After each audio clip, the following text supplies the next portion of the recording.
तो ब्रह्मा कुमारी इसके अंदर तपस्या क्या है? आंखें बंद नहीं करना है, आराम से बैठो, अपने आप से पहले बात करो। मैं कौन?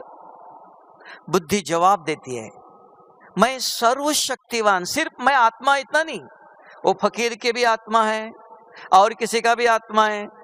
तो मैं सर्वशक्तिवान शिव बाबा का बच्चा हूं। फिर पूछो मेरा रूप, तुरंत बुद्धि जवाब देती है, मैं एक सफेद चमकता हुआ सितारा इस भ्रकुटी के बीच में बैठा हूं। मन प्रश्न करता है, बुद्धि जवाब देती है, दोनों बात करते हैं। तो एकाग्र रहता है, इधर उधर के विचार कोई आते नहीं है, एकाग्रता का। फिर तीसरा पूछो मेरे गुण, तुरंत बुद्धि कहती है, हाँ हम जब सत्युग में आए थे परमधाम से तब पवित्र थे, अभी नहीं है, अभी बनना है। हम परमधाम से जब आए थे सृष्टि पर, सत्युग में हम शांत थे, सुखी थे, संतुष्ट थे, अभी नहीं है, अब मुझे बनना है, अब बनने के लिए आए हैं।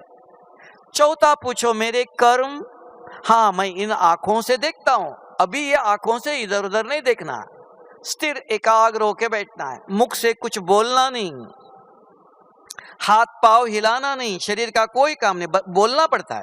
ये कौन चलाता है शरीर को? अपने आप शरीर हिलता नहीं है, बुद्धि के अंदर, हाँ कौन आया, ये क्या हो गया, इधर उधर होता है। तो उसको पढ़ाओ, अपने आप को पढ़ाओ। दूसरों को पढ़ाना सबसे सहज काम है और सबसे कठिन काम है अपने आप को पढ़ाओ। देख लो मेरा आंखें, कोई आया गया इधर उधर हिलता है, शरीर हिलता है, कि स्थिर होके बैठ सकते हो? उदाहरण देते हैं, देखो ब्रह्मा बाबा 90 साल होने के बाद भी कैसे बैठता है योग में? फॉलो फादर का करके दिखाता है कि ऐसे आराम से बैठो, अपने आप से बात करते रहो। अगर 1 मिनट भी बात करना बंद किया, कोई न कोई विचार आएगा। उसको आपने व्यर्थ, रावण, माया, बहुत कुछ नाम दिया है, नहीं तो कोई नहीं आता है। अपने आप से बात करते रहो, 1 सेकंड भी खाली नहीं रहना। इसको कहते हैं मन बुद्धि को ज्ञान के द्वारा चलाओ। तो ज्ञान कौन सा? ये प्रश्न, ये ज्ञान दिया है। मैं कौन आपके पास है, मेरा रूप आपके पास है, मेरे गुण कौन से, दैवी गुण आसुरी गुण आपके पास है, सुना है। जो सुना हुआ ज्ञान उसका उपयोग करो। घर में दवाई है, सिर दर्दी दवाई कहाँ, हाँ इधर रखा है, निकालो ले लो, सब कुछ अंदर है। तो प्रश्न पूछो। और 5वां, मैं कहां से आया? परमधाम से। तो परमधाम में कौन है? पूछ लो, बुद्धि तुरंत जवाब दे, सब प्रश्न करते जाओ, बुद्धि जवाब देती, परमधाम में शिव बाबा है। कौन है वो? शिव बाबा के पास क्या है? वो पवित्रता का सागर है। बाबा कहते हैं बच्चे मेरे जैसे पवित्र बनो। अब बाबा से बात करो, बाबा आपके जैसे पवित्र कैसे बने हम, क्या करें? बाबा कौन? शांति का सागर है। बाबा आप, बाप चाहता है मेरे बच्चे मेरे जैसे बने। बाबा कौन? आनंद का सागर है, ज्ञान का सागर है, दुख हरता सुख करता है, मुक्ति जीवन मुक्ति दाता है, भाग्य बनाने की विधि बताता है, तन मन धन समय श्वास संकल्प सेवा में कैसे लगाओ, बच्चों का भाग्य कैसे बनेगा, पद्मा पदम भाग्यशाली कैसे बनेंगे, उसकी विधि बताए। इसलिए भाग्य विधाता है और दिव्य बुद्धि दाता है। ऐसी 8 शक्तियां है। तो बाबा कहते हैं मेरे 8 शक्तियों के ऊपर अधिकार प्राप्त करो तो आपको क्या डिग्री मिलेंगी?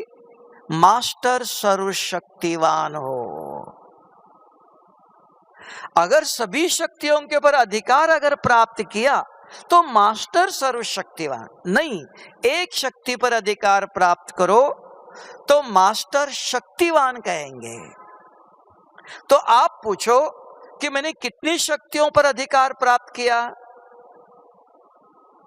तो सर्वशक्तियां, सर्वशक्तिवान कहा। उसमें भी मुख्य 8 शक्तियां हैं, 8 रत्न बनते हैं। सतयुग में विश्व महाराजन 8 रत्न है जिन्होंने इन 8 शक्तियों के ऊपर अधिकार प्राप्त किया है। मास्टर सर्वशक्तिवान है वो। तब दुनिया में भी उनके नाम से अंगूठी पहनते हैं, नाम से, लेकिन उसके जैसे बनना है, उनको देखना नहीं, उनको याद भी नहीं करना, उनके जैसे बनना है। तो उसकी विधि है। जैसे साइंस ने हमको आज करके दिखाया। साइंस ने देखो, एक छोटा सा मोबाइल दिया, मशीन, यहां बैठे बैठे आप उसके अंदर 10 नंबर डालो, 1 ही मिनट के अंदर आपका आवाज यहां से अमेरिका पहुंचता है, 7 समुद्र क्रॉस करके जाता है। कैसे गया वो? आपने तो नंबर यहां डाला, क्या गया वो? ऐसे ही शिव बाबा आके बताता है, बच्चे यहां बैठो और मुझे याद करो, तो आपके संकल्प शक्ति से सारे विश्व का आप परिवर्तन कर सकते हो, प्रकृति को भी परिवर्तन कर सकते हो। इसलिए हमको टाइटल दिया है, क्या दिया है? विश्व कल्याणकारी हो। बैठे यहां हो तो आपके मोबाइल के अंदर भी ये 5 नंबर डालो और शिव बाबा के एक शक्तियों का चिंतन करते हो तो शक्तिशाली वाइब्रेशंस फैलते हैं।